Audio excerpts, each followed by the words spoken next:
Did you know there's a curse on Shakespeare's grave?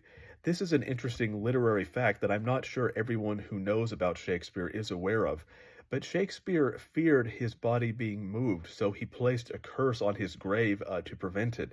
And I will read the curse now, which I had to write down because I wanted to make sure that I remembered it accurately so you can know what the curse is. Good friend, for Jesus' sake forbear to dig the dust enclosed here. Blessed be the man that spares these stones, and cursed be he that moves my bones. Now, it's actually quite eerie that Shakespeare left a curse on his grave. And now, for the longest time, people thought that curse had been heeded. But a few years ago, they took this scanner technology and scanned his grave. They didn't actually open it up, and the scanner didn't detect that he had a skull.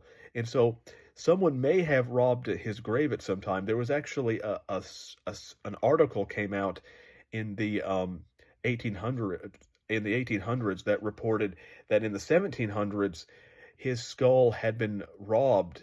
That this antique collector or whatever had hired these grave robbers to remove his skull. So, and for the longest time, people thought that it was nothing but a myth.